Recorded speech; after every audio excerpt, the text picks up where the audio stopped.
Welcome to the Cash Flow Guys podcast.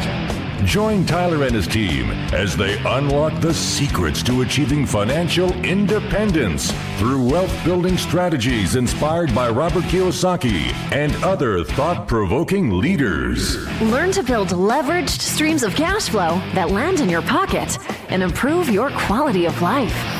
Gain access to cutting-edge ideas that will increase your productivity and streamline your success. Find out how to supercharge your retirement plan so you won't have to retire with a pay cut. You can escape the rat race. Are you ready? It's time to Learn to Earn with Tyler Sheff.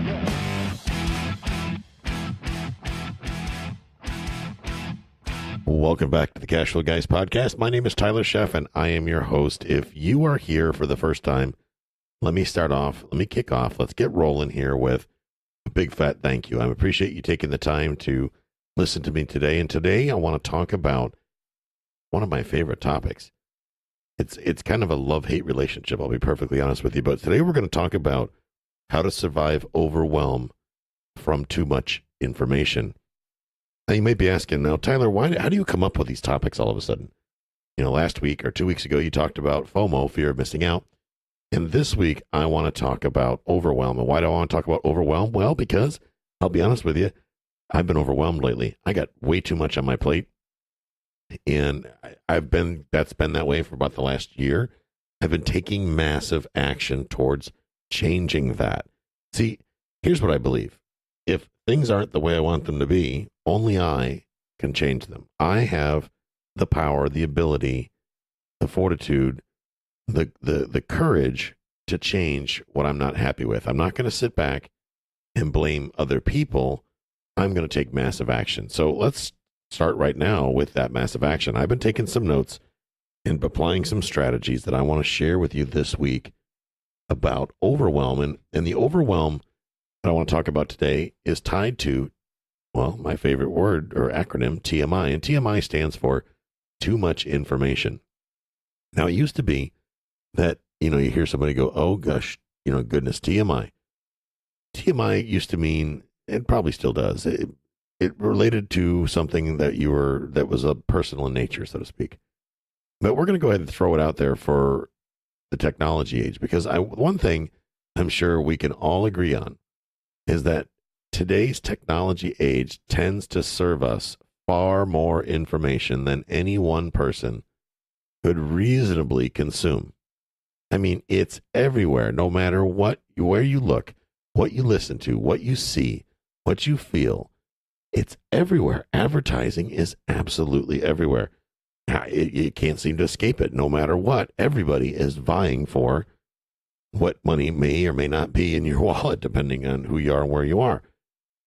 So in my opinion, in today's society, more than any other time in history, man is working and women are working overtime to compete for our attention.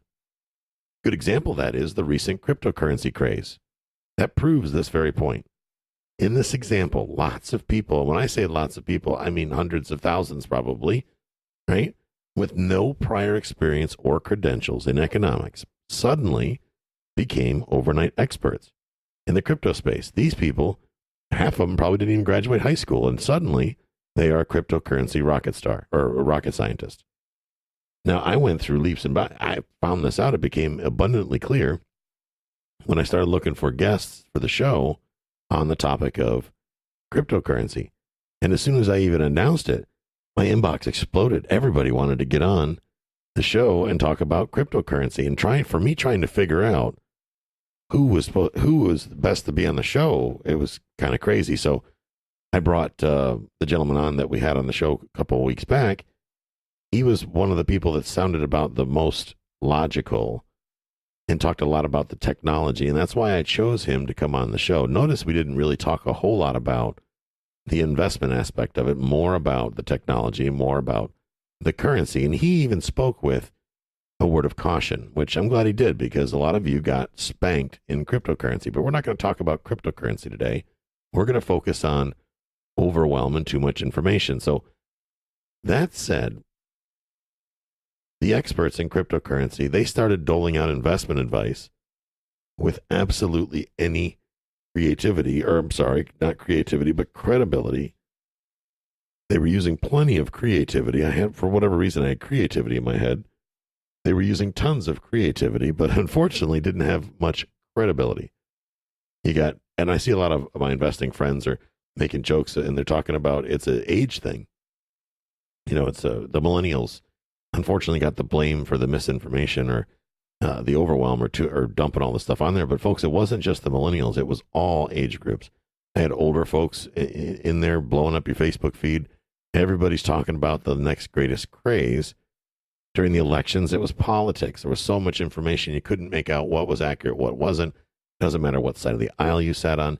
You just got overwhelmed. And I got to say, people asked me, what's the difference? Why is it like this now? And it never didn't seem like it ever was before. And I got 2 words for you. And that begins with social media. Now, social media does a great job in competing for our attention, does it not?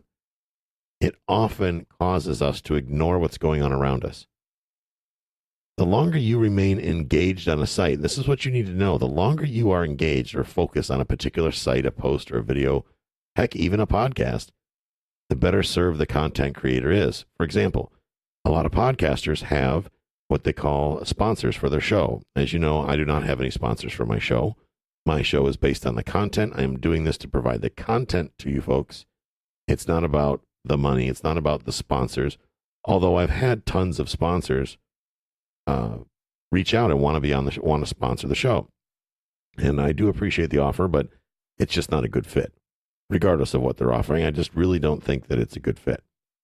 That said, I don't want to detract from the message, and that's really what it comes down to.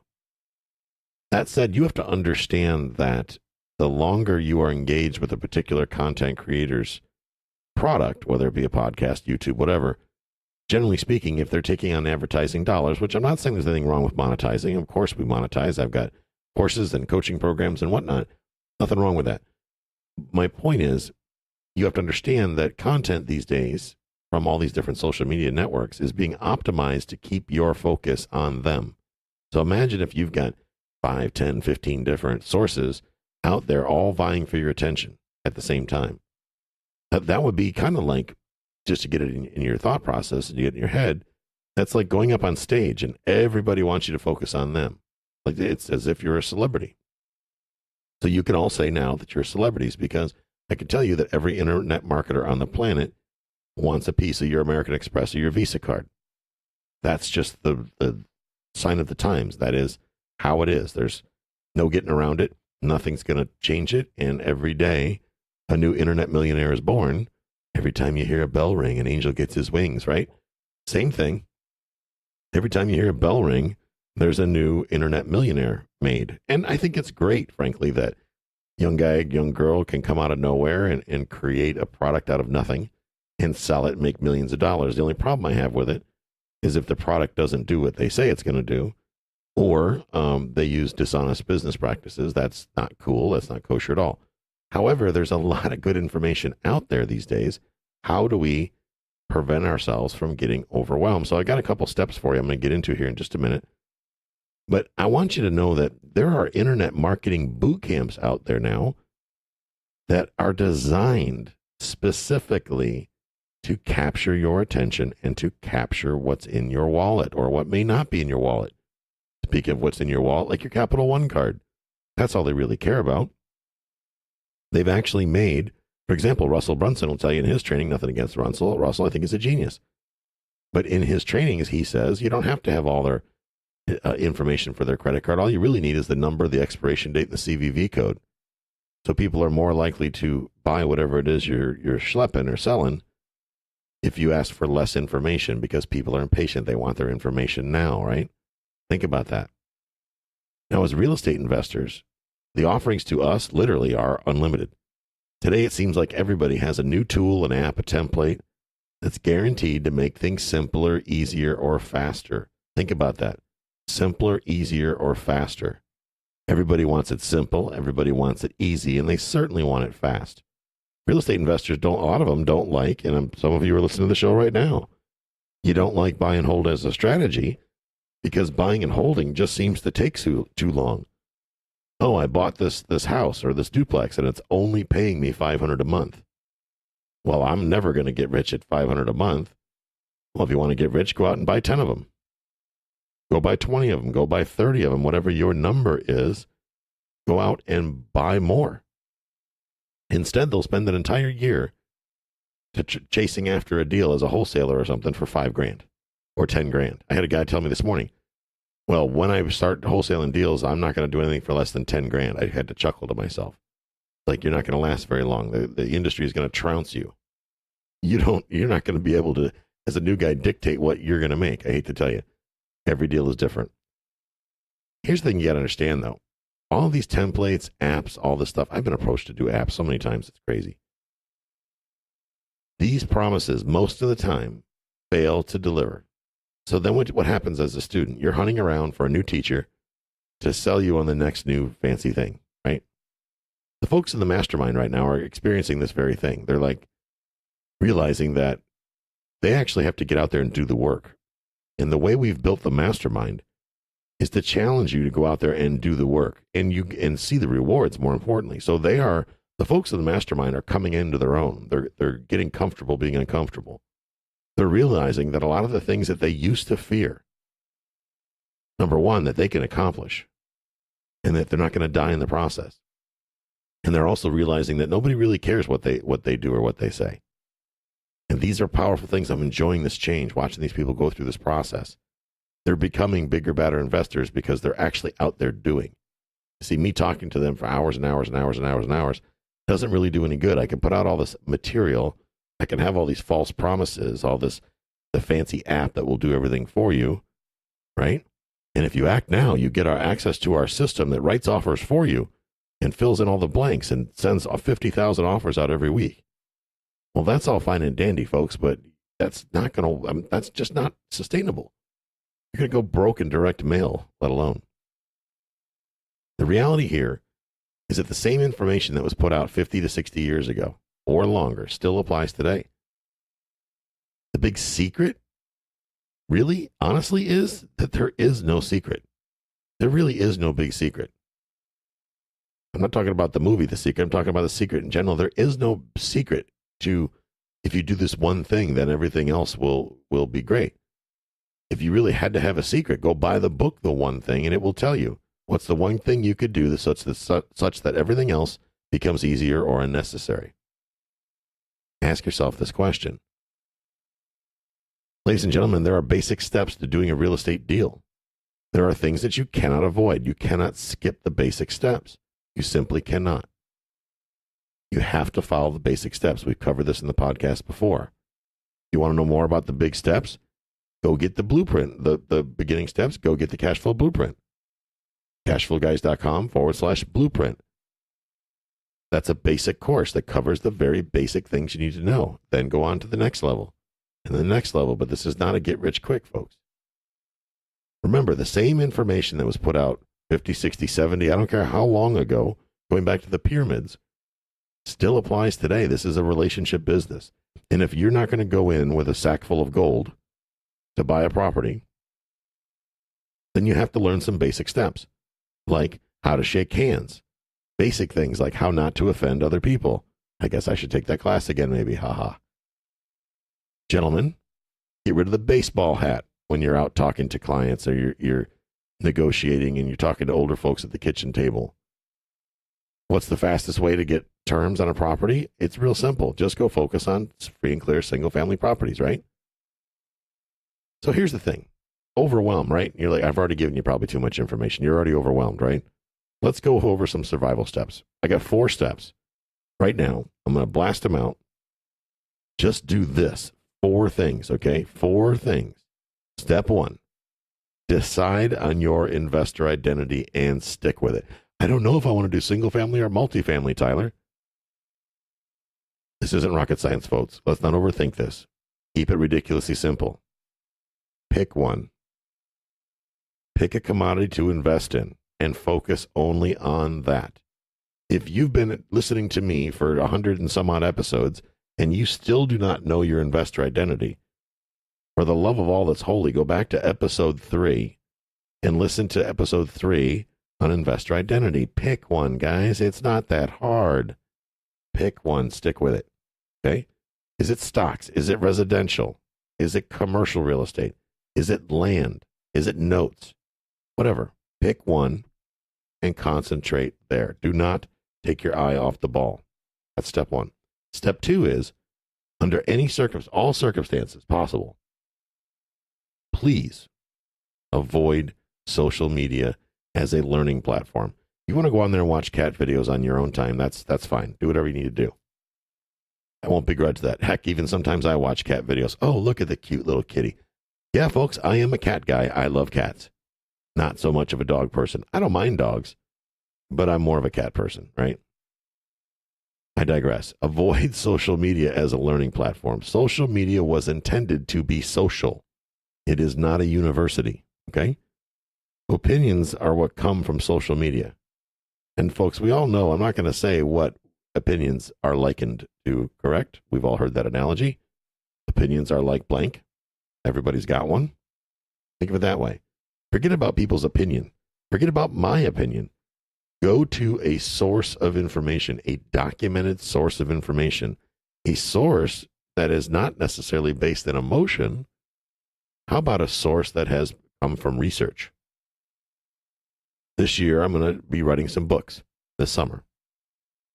And I'm going to be writing books to get you guys in the right direction. Some of them are going to deal with personal development. Some of them are going to deal with my journey, things that I've learned to do and the things I've learned not to do. Okay, both are important. I've got a couple different books on my radar. I'm going to really focus this summer and get those things knocked out.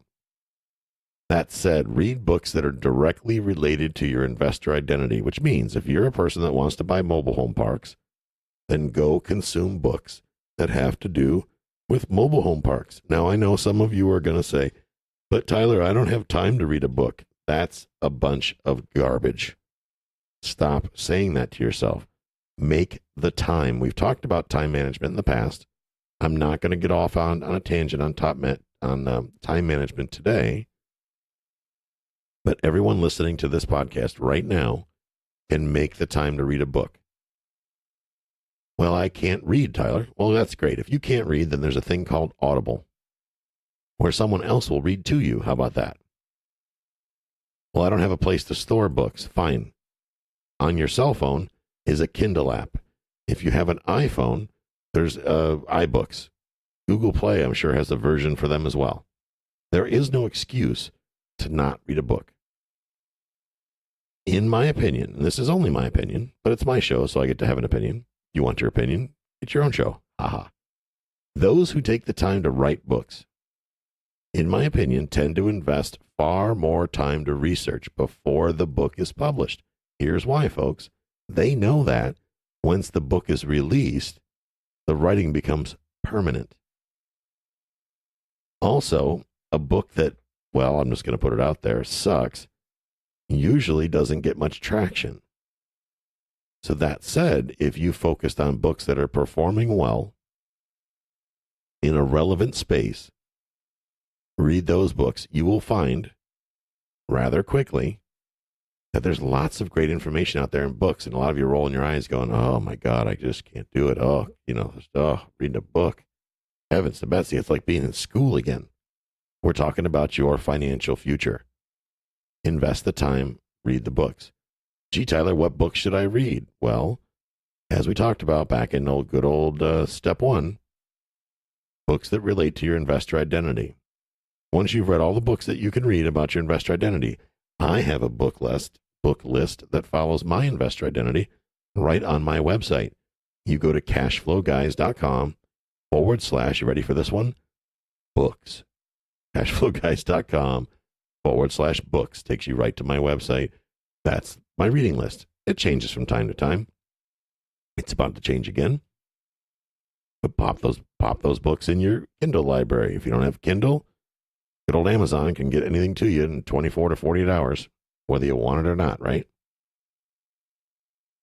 Step 4, take immediate action by stepping out into the marketplace. Yes, I know this is terrifying. Heavens to Betsy, you're going to have to open the front door and walk outside where there's oxygen. Oh my goodness, how are we going to possibly survive? But folks, the reality of it is, mute your children's ears right now. Cover their ears. Go ahead. I'm going to give you a second. Cover their ears. Press pause. Lower the volume. If you don't get off your lazy ass and educate yourself and get off your ass and open your front door and get out into the street, I warned you, I gave you a few seconds to mute your children's ears, then you are never going to accomplish anything anyway. Therefore, you are wasting everybody's time. If you're not going to be a real estate investor and you just want the government to take care of you, fine. Admit it. Go do that. Otherwise, go read a book. Get involved. Get out there in the field. Shake hands. Talk to people. It's okay to be brand new, and it's okay not to have all the answers. I assure you, I certainly do not have all the answers. But the ones I've learned from asking other people after I've read books. I wanted to learn more about the whole one thing phenomena. So what did I do? I got on the phone and I called the author himself and brought him on the show for you folks. That's back quite a while ago in the episodes, but great episode. If you're curious about it, go download it. Here's the thing. You got to know where your information is coming from. You've got to look at the quality of the information that you're taking in. The brain only has so much room, and there's so much information coming from so many different angles that no reasonable person could possibly stay up on top of all this. So that said, if you need an origin place, start with those books, folks. Follow that 4-step plan. I'll make sure that I write this down in the show notes for you. So it's there. It's very simple. A couple sentences. 1 through 4. Just focus on those. That's going to help you get to the point where you can open that front door and take a step in. But I have bad credit, Tyler. Fine. Fix your bad credit. How do I fix my bad credit? 2 ways. 1, you could read a book on how to fix your bad credit. And for that type of thing, I would make sure the book was printed recently, so it's relevant, right? It's a recent release, because that is something that changes. So something based on technology. Think about this for a second. Let's apply some logic. If you want to learn about a topic that's based in something that's ever changing, such as technology, then you should make sure, and credit is all computerized, right? It's all technology based. If that's the case, then make sure you pick a book that was published recently in the last year, let's say, maybe the last 2 years, so that the information is relevant. If it's something that's a socialism or environment or mindset or things like that, doesn't matter when it was written. How to Win Friends and Influence People was written, I believe, in the 1920s. Information is still relevant. I just read the Gary Vee series of books, right? Those books technically are obsolete based on the fact that Twitter was just being launched when he put some of those books out. But the message still rings through today. Bottom line is, by avoiding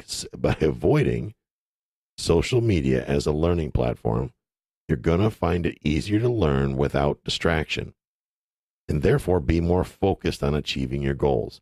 It's the distraction, ladies and gentlemen, that are going to trip you up every single time. It's going to send you down that rabbit hole. It's going to the non-expert opinion is going to derail you every single time. It's going to take you down that path, and then you're going to get all confused, and you're going to learn something else, right or wrong, that you're going to wind up investigating and this and that. Next thing you know, you're on this Facebook, Snapchat, Twitter, whatever you want to call it, circle of nowhere. Now, by remaining focused on your investor identity, you stay between the lines and reach your destination far faster with a lot less grief. That's what I have for you folks this week.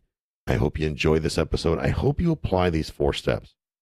I know that for some of you, the thought of reading a book is as if I was plucking out your eyebrows, but I assure you, you will survive. And if you don't survive, there's always Audible. You can get a subscription to Audible. I think I even have a link on my website where you can get like a free Audible book or something like that. So you really don't have any excuse. Get out there, take the action, make it happen, and get financially free today. Again, thank you for coming out this week. Hope you had a great week, and we will talk to you next time. This concludes today's episode. You don't have to wait till the next episode to learn to earn. Head over to cashflowguys.com and contact Tyler and his team for more powerful tips and ideas so you can start generating multiple streams of income and escape the rat race.